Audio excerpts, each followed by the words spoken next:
Shortly after the recording of this podcast came the news of the sad death of Alex Wheatle. Rest in power, the Bard of Brixton. Hi, I'm Gary Younge. And I'm Carys and Gary. Every week, Carys and I will be talking about those stories in the news that are over-reported and the ones that are going completely under the radar and not talked about enough. This is Over the Top, Under the Radar.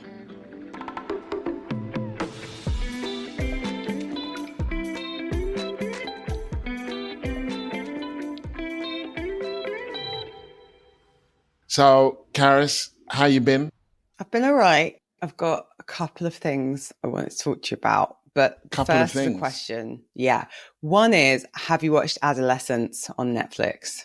No, it keeps popping up and I keep thinking put a lot of push behind it. Should, but it looks hard and I'm shallow.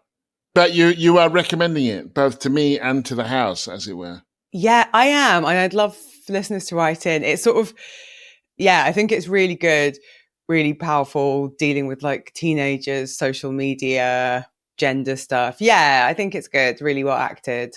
Okay, we haven't watched Adolescence, so forget about that. I had an embarrassing thing happen that, no. Is it ironic? Write in if you know what the definition of irony is. So I had a weird thing happen last week, which is, so we record the podcast on a Thursday, comes out on a Friday. So recorded the podcast, went straight to lunch with a friend who works in the NHS.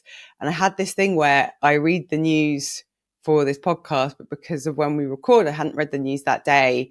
And it was the day that Wes Streeting had announced he was getting rid of NHS England, which my friend works for. So I had this really, it was pretty.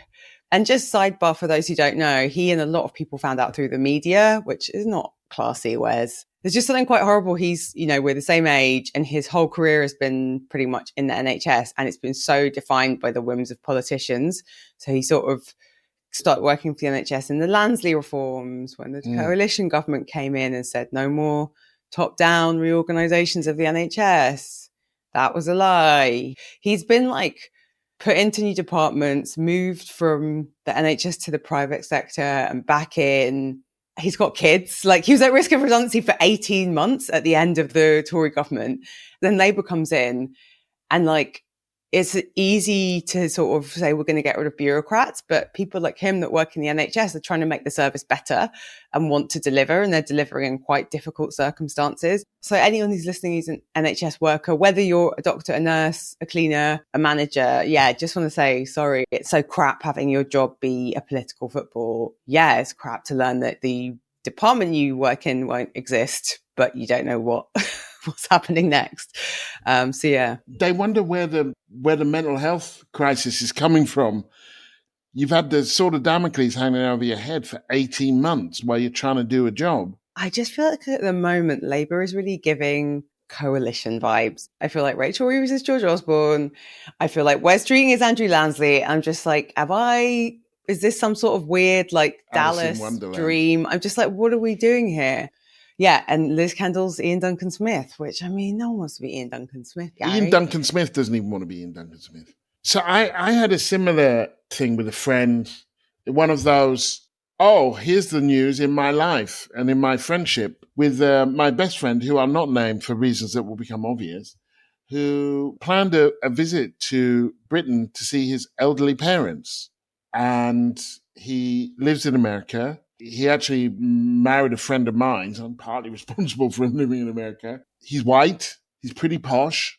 He decided not to come because he was worried about being let back in. He had read reports of a range of white people being refused entry for a range of reasons, being really horribly treated, and just decided that it wasn't worth the risk because his partner and his child are there. You really see the panopticon effect of, in prisons where you can see everyone from where you are from certain standpoints. And therefore, because people know that they might be viewed from anywhere, then that controls your behavior. And that this is what's happening. And it's interesting to me that not because this shouldn't happen to white people, but it's a bit of a canary, isn't it? Because all of these things, if he was Muslim, he would know. And he did know that that was happening to Muslims. I had another friend who came into the States when I was there last month. They were born in Sudan and they have British citizenship.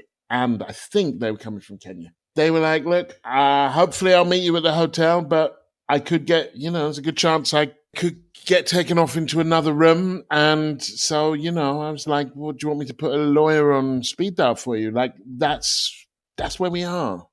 Awful. Yeah, it's pretty bleak. And in which context, maybe it's not about adolescence on Netflix, because that's similarly downbeat. I need more fairy stories, Gary. Yeah, you need some more shagging fairies. Anyone listening with an idea to how to sort of keep ourselves perked up in these dark times, write in.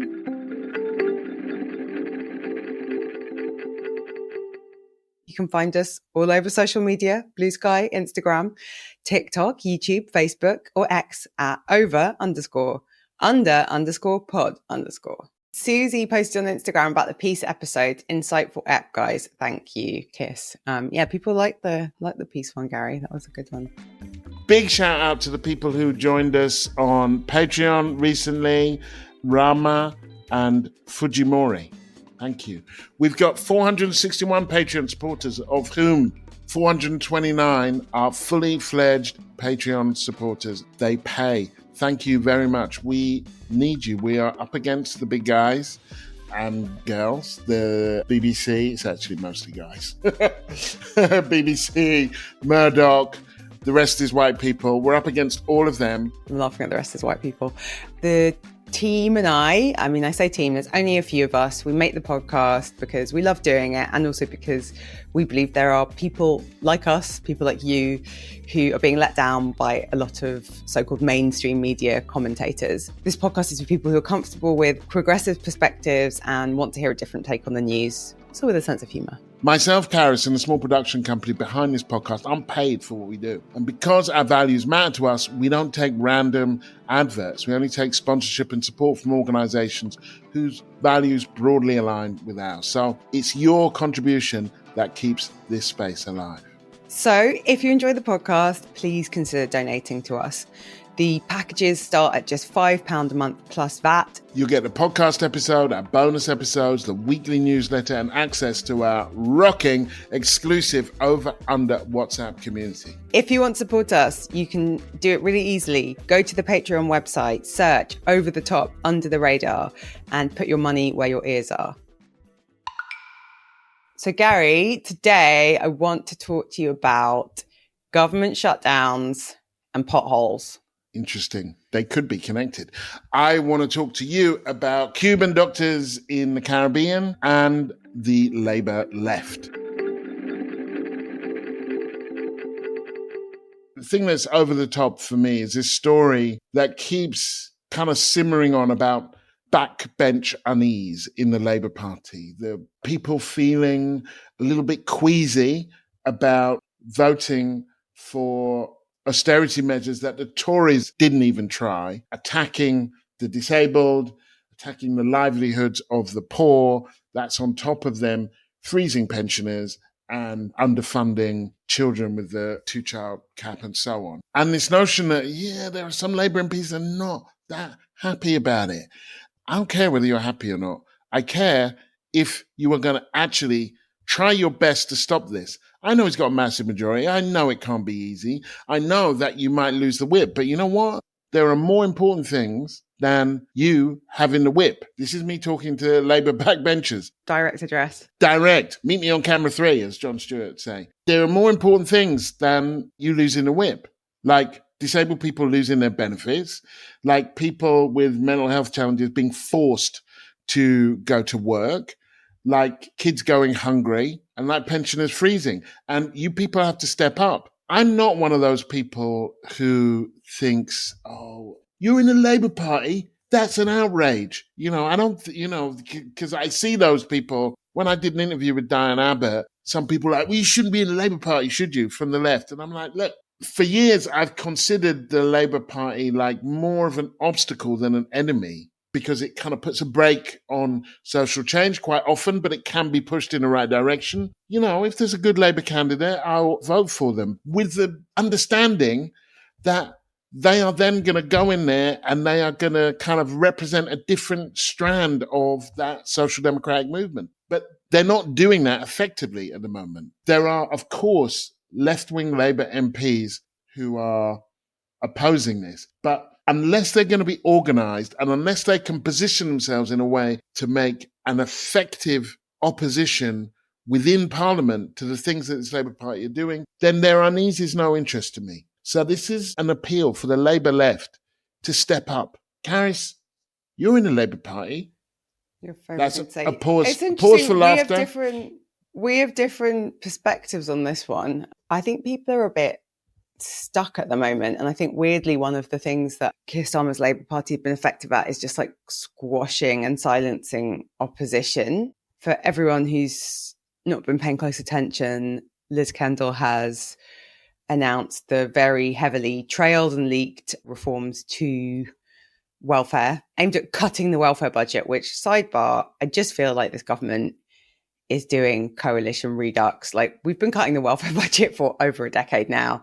Ian Duncan-Smith brought in a ton of reforms. And also, when austerity first began, i.e. the policy of shrinking the state by cutting public spending because of all the debt that we're in that we can't afford, even though we're a wealthy nation, a lot of people did say austerity won't help us out of the hole that we're in. And it's very frustrating to see a Labour government come in and continue to dig the hole.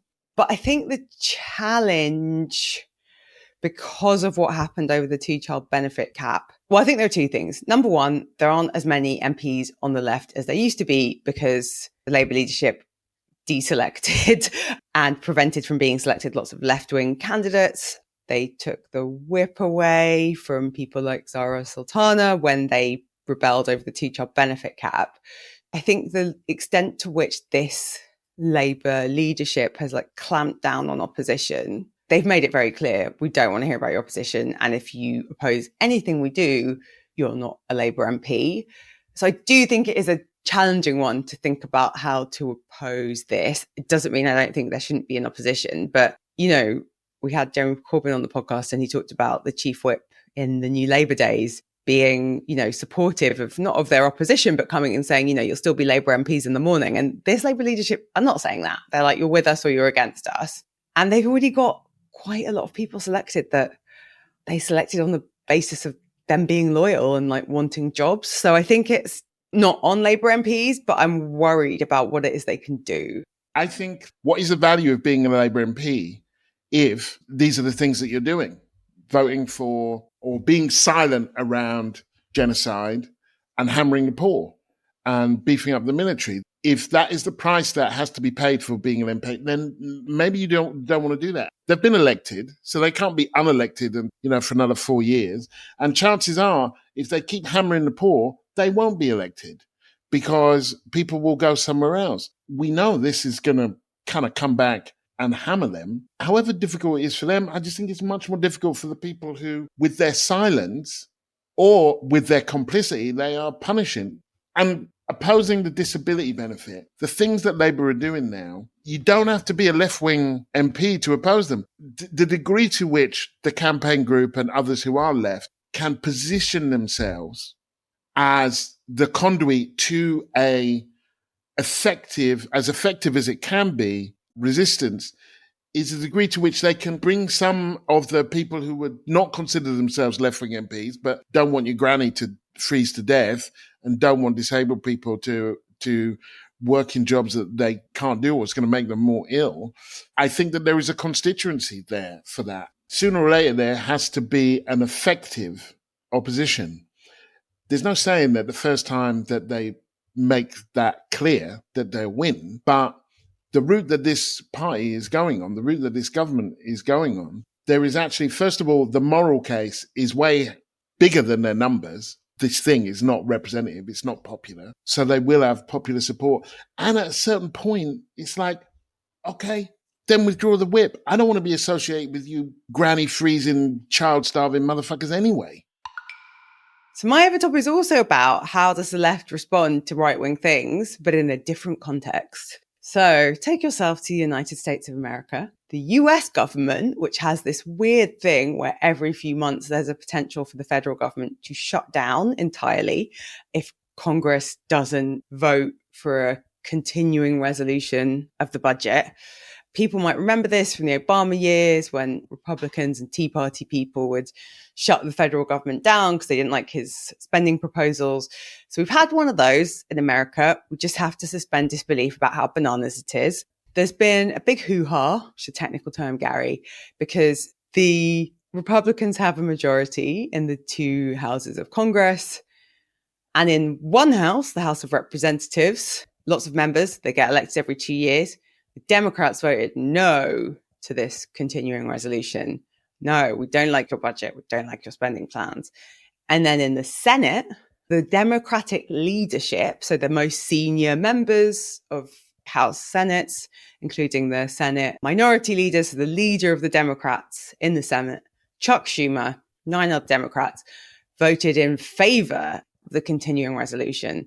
So stay with me. They supported the bill the Republicans were putting through, the resolution, because they said the potential for a government shutdown, which it is quite bananas. And Gary, maybe you were living in America when it happened. Everything other than non-essential services in the US, stops, federal workers get furloughed. It is quite bananas. So they were like, that devastation would be terrible. So we're supporting the Republican measure. And the upshot is the resolution passed. Until September, we don't need to have this conversation again, which is when it will next become an issue. Again, quite a banana system. There was lots of coverage of this. I don't think it was wrong that it was covered. I think it's over the top for me because there was a lot of focus on Chuck Schumer's decision and the fact the Democratic Party didn't agree, which it's not ideal, Gary, that they didn't all get in a room and agree on an approach. And then there was a lot of smack talking of Chuck Schumer because they were like, dude, what are you doing? You didn't get any concessions. You didn't try and push them on anything. I think the thing that I wanted to talk about that I don't actually have an opinion on is that it's back to the same question of how do you deal with Trump? So Chuck Schumer's position is if you let Donald Trump and Elon Musk shut down the federal government, they may never restart it. And they are then going to be in charge of who essential workers are and who knows who they will consider to be essential. So he's like, we had to stop this because if we give them the power to fully shut down the government, all the Doge stuff will be terrible. It will be worse. Obviously, the position of the Democrats who voted against it is we have to make a stand. We have to tell people this isn't normal. We can't just vote through their plans without trying to get any concessions.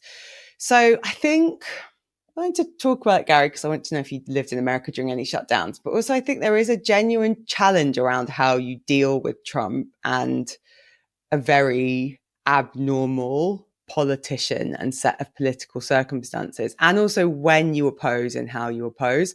There is a real challenge about if someone is not a rational actor, even if there is a rationale to some of the things he's doing, which is kind of hateful, anti-government, all that kind of stuff, then that is a challenge. I guess I think that party, the Democratic Party, has proved itself in a range of ways, including losing the election in the way that it did. We shouldn't expect any answers from them. And this is why I keep coming back to they'll do what they're made to do, these people. And in this moment, they are more interested in, I think, their integrity as a party than they are in the impact of these awful things that Trump is doing. And so in the same way that, and it does follow on from what we were saying, Labour backbenchers are but I might lose the whip, as though that is the most important thing. They're thinking about what's best for the Democratic Party. And they think that what's best for the Democratic Party is that things get so bad that people turn to them as a last resort. And the trouble with that is that, first of all, well, who's that going to impact? And secondly, maybe they don't turn to you. Maybe they just turn to sort of cynicism and despair and so on. Bearing in mind the Democrats lost because people didn't show up to vote for them, not because there was a massive shift to Trump. And then finally, though, it's and let's say they do turn to you, what you got? And what they've got is sort of neoliberalism, not even that light. It is hard, and they are making it harder. They're in the way. And they're waving through of this thing because it might get even worse. It's true it might get even worse. It's a risk. But you have to weigh that against the certainty of them waving this stuff through and all of the impacts that's going to have on all of the people that it is having. And in America, like here, people need an opposition. They need an effective opposition. And you don't get that by saying, could be worse. I mean, the challenge and the bit that made me just be like, oh, guys, come on, is that Hakeem Jeffries, who leads the Democrats in the House of Representatives, so the other leader, he took a completely different approach. He voted against it, and he was talking a lot about Medicaid. So he has a strategy, which was, we're not going to support this because of the cuts to Medicaid. People need to know about the cuts to Medicaid, which is the free healthcare program for, I think, retired people, some people on low incomes.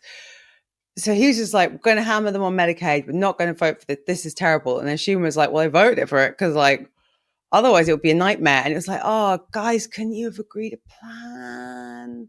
People don't pay that much attention to politics. You probably got the scope to do one idea. And yeah, I think it's like, you look at the way the right responded to Obama, who was a moderate Democrat, which is like, we can't stand this. This is all out war, death panels, and like the kind of outrage and furor and the fact that they forced a moderate Democrat to like grind to a halt and not be able to get a lot of stuff done. Yeah, it didn't feel great, but it also felt like just some coordination, you know? I mean, it's going to be hard for the left to ever agree, but it was like just on a broad direction.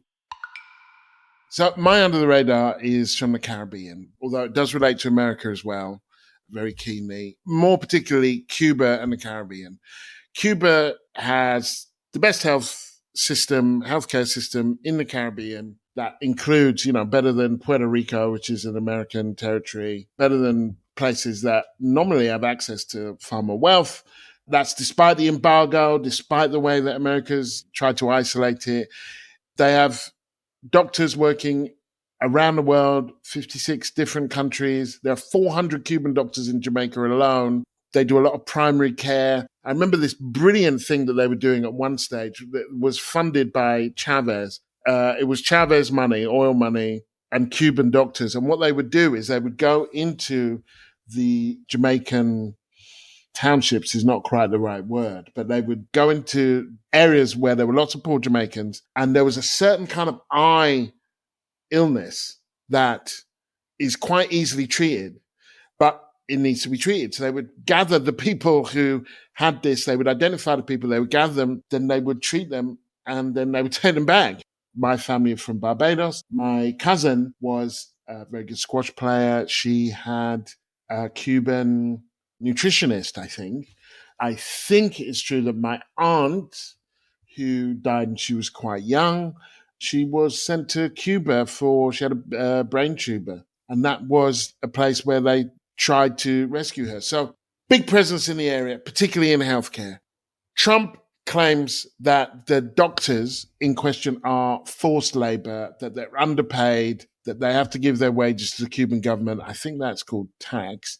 And that the Cuban government restricts their freedom of movement. Now, I don't think that you have to be an evangelist for Cuba to kind of read between the lines there, which is, if you are a doctor in Cuba, you are earning a lot less than if you are a doctor somewhere else, in all likelihood, not least because this is socialized medicine. It goes with the truth that if you're in Cuba, you will get better healthcare and more healthcare. You're entitled to more healthcare than you are in its very wealthy neighbor, America. So what do they want to do with that? They want to undermine it. And of course, there are some Cuban doctors who have defected and criticized the conditions of the program. So it's not nothing. And it's also important to understand that Trump introduced this policy in his first term and Biden renewed it. So, way to go, Chuck Schumer, with your bipartisan support. But now Caribbean countries who participate in these programs that involve Cuban doctors have been threatened by Marco Rubio, the Secretary of State. They're being threatened with visa restrictions and potential trade repercussions, which I think we can basically understand as tariffs. So these small islands imposed on whatever country involves itself with Cuban doctors in this program could face visa restrictions and tariffs. And the Caribbean leaders, bless them, a number of the leaders have said, okay, Mia Motley, Barbados, said, this is unfair and unjustified. We couldn't get through the pandemic without the Cuban nurses and Cuban doctors. Mia Motley, Trinidad and Tobago's Prime Minister Keith Rowley, St. Vincent and Grenadines Prime Minister Ralph Gonsalves have all said, if we have to lose our visas over this, then so be it. And that's the kind of opposition that we need. This story, which I think is an important one, it illustrates Cuba's influence in the region. If they were being ineffective, the Americans wouldn't worry about it. It speaks to the Americans withdrawing from the region and only coming in with their big stick. So when the Cold War was on, America put quite a lot of money in the Caribbean because it didn't want it to defect to socialism. And when it looked like they were misbehaving, take Grenada, they invaded. So this is America having receded in that region. The Chinese are very heavily in there, building lots of things for lots of small countries in return for votes to not recognize Taiwan. The fact that it's a bipartisan effort is really important to understand, that like Trump is awful and he don't come from nowhere. And a lot of the awful stuff he's doing actually is part of an American political narrative, not just a Republican narrative. And sooner or later, a la Tiananmen Square, someone's got to stand in front of a tank and say, we're just not having this. And why does it always have to be the smallest, least powerful people who are like, I'm sorry, but we're not doing this? Barbados, Trinidad, St. Vincent and the Grenadines, Trinidad and Tobago, stepping up and saying, yeah, there may be a price to pay. We're prepared to pay it. These are the people who are standing by us. You are the people who are threatening us. So that's my under. It's a good under. I hadn't heard about it. It's also like truly wild that Trump and Marco Rubio think they can roll back US aid, be threatening everyone with tariffs, and still be dictating how people live their lives. It's like, you're not even giving us money anymore, bro. Why the hell would we listen to you? Like, literally, why? It's not because you've got this great moral authority or we think you're really cool. Kind of don't like you. God bless the Cuban doctors. And yeah, it just feels like this weird overstep and misunderstanding of what's happened. It's a big old world. And whilst I feel like a lot of my life is spent reading about Trump, like America isn't the center of it. It's almost not surprising that Caribbean countries are the ones to just be a strong opposition, because it's like, what are they getting out of all of this? Like, why should they be complicit in this absolute nonsense? And also, why is it like they're sovereign nations? Why on earth should they be like, it's none of your business what Cuban doctors are doing here? I mean, we know from them trying to buy Greenland and annex Canada that the whole sovereign nation thing doesn't exactly cut an awful lot of ice from Trump. Yeah, but I think it's like, it's a misunderstanding of like the currency comes from pumping money and influence into countries. You can't like withdraw the money and influence, like berate people like Zelensky and kind of yell at them and then still be like, and another thing, you should do this, this, this. Yeah, I feel like it's a bum note. It works for a bit if it's done deftly and strategically, but it really doesn't work long term, I think. And I'm thinking here of when I first went to the States as a journalist in 2003, it was just before the Iraq War, and they were threatening everyone. They were threatening the French, the Germans. They threatened the different members of the Security Council. We'll put tariffs on this. We'll stop this trade deal. And actually, there is a limit to American power, because then they had the Iraq War and they got their asses handed to them. And they ended up being kicked out of Iraq and being kicked out of Afghanistan, having killed a lot of people and fostering a kind of instability, which is still raging in the region. So there is a limit to American power, and they will get away with some stuff. There's no saying that some Caribbean countries might not buckle at the threat, but ultimately they are part of the world and you can't get everything by force. George Bush learned that the hard way, that if you're really going to put American power on display in that way, this works as well for Putin. It's been illustrated that Russia isn't quite as powerful as it thought it was. That yes, they can destroy Ukraine, but they can't keep it.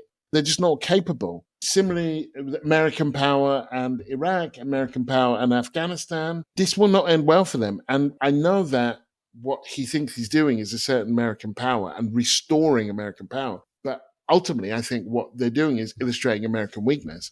All they've got are sticks. They've got no carrots and they've got no respect. Every time they've done that in a kind of somewhat unilateral, mostly military way, think of Vietnam as well, it has not turned out well. Okay, my answer's pretty different. What do you think when I say potholes? I think of John Major. Oh, yeah. Yeah, no, he had a whole sort of pothole hotline or something, or might have been potholes, or it was all about like all of these minor inconveniences that are really upsetting us. So he set up some hotline if you saw too many kind of road beacons around or whatever that you were supposed to call. So it will shock you to hear, Gary, this is a research report that I have read and feel that people need to know about. Beyond the metro, this hasn't got much airplay, but Britain's roads are riddled with potholes, Gary. Guess how much it would cost to fix all the potholes in the United Kingdom? Over £1 billion?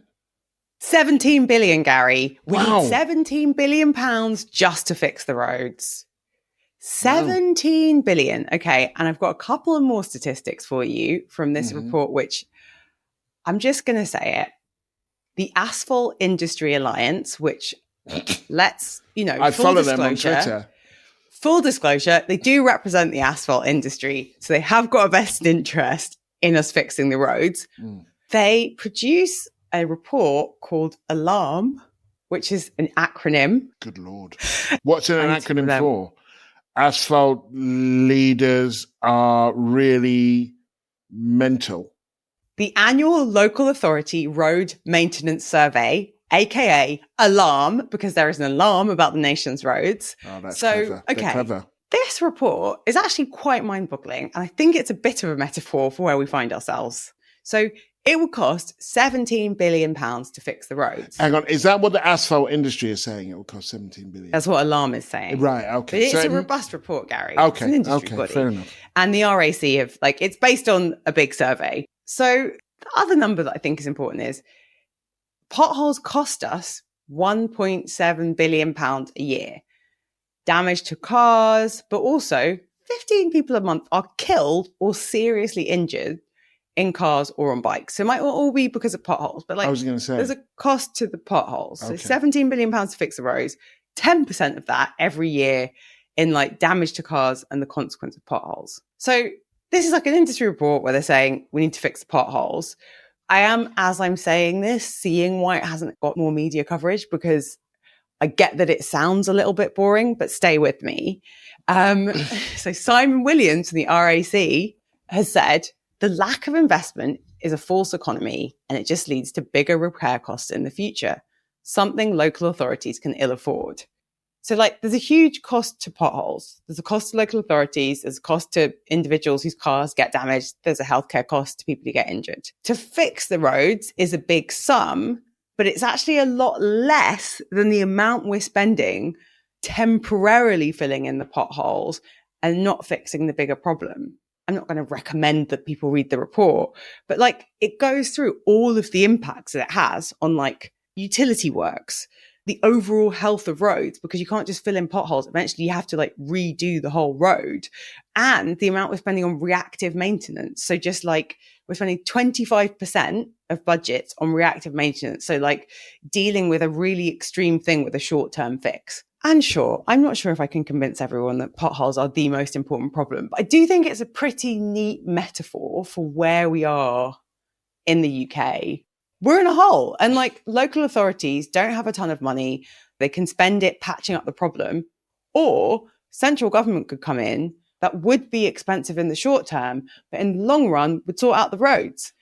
It's not in Hounslow's interest to spend money fixing all the roads, and Hounslow can't afford to. But central government can look at the whole road network and be like, this is an absolute waste of money. We're spraying cash on short-term fixes, but plastering over the roads. For a one-off investment, we could upgrade all the roads. That would employ people, and it would reduce things like compensation claims. No local authorities have the money or the power to make this bigger fix that would benefit all of us. If only there were a body that could represent our collective endeavours and had a ton of money that could fix the roads. Because it's 17 billion, Gary, but we're losing 1.7 billion every year from all the associated costs. And sure, potholes may not be that interesting to people although I imagine they are a source of daily frustration for many. But it just feels like that's where we're at with so much stuff in the UK. And we're just dealing with a lot of people who are sticking past the solutions. And what we need is central government to say, okay, let's just open the wallet and just sort this thing out. And we'll sort it out for like 10 years. And also we can afford to do it because we're a sovereign nation. It's kind of rich because of, all the slavery and the colonization and whatnot. And it's one of those things where local authorities are losing money to compensation claims, 92% of which are pothole related, Gary. There's another fun fact for you from Alarm. So that's why I want to talk about potholes. Well, that's a good one. I first of all, I salute your nerdiness to not only know that this report was out there, but to read it and then present it. And to we're talking fucking asphalt here. People, you heard it here first. Yeah, I mean, as I talked about it, I did realise why it hasn't been picked up more. It's hard to make the asphalt industry sexy. Well, it's hard to make the asphalt industry kind of interesting, maybe, but it's not hard to make potholes relatable because as long as you're driving, I don't drive, but if you're driving, you're experiencing it. The metaphor thing, it stands up that we are in a constant state of triage in this country.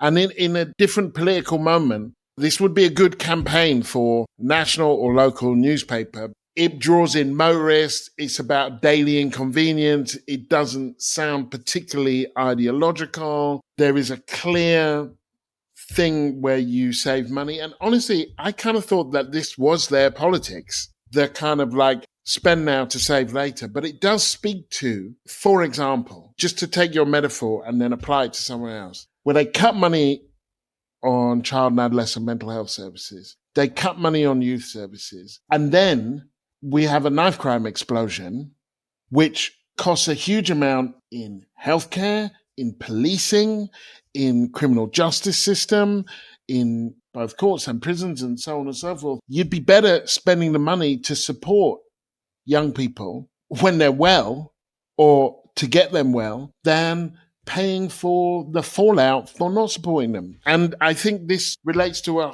whole set of things that they are doing. They're cutting aid and then complaining about refugees. It's also sad because at the very beginning of the current government, less than a year ago, you had people like Wes Streeting producing these big reviews being like, the NHS is fucked and it's going to take 10 years to fix it. I'm summarising. But I think the other thing about this moment, and if you are nerdy like me and read a lot of focus group summaries or look into a lot of polling, most people are at nothing's working in this country. Whether it's I can't get an appointment with my doctor or I'm waiting 18 months for a basic procedure or and again, this isn't just for motorists. I'm sure cyclists don't like potholes, probably quite dangerous for people on two wheels. The roads are all in a terrible state. They're completely knackered. At a moment when I think people are ready for some big solutions, and I think they can handle them and handle that they'll cost money, I think we're being given tinkering at the edges. Yeah, I think it makes me sad that the knee jerk is just this austerity mode of well, don't spend anything. And Rachel Reeves is haranguing everyone to be stop spending, stop spending. It's not even what they were selling us a year ago. The roads thing would probably take a decade.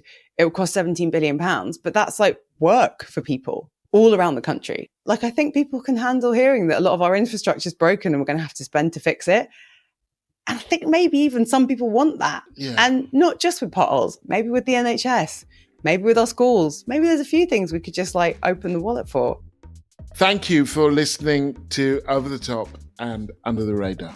Remember to subscribe, and leave us a review wherever you get your podcasts. And please, if you want to support the show, find us on the Patreon website and search Over the Top, Under the Radar. You can sign up to our newsletter at overunderpod.com and connect with us on socials at over_under_pod_. See you next week.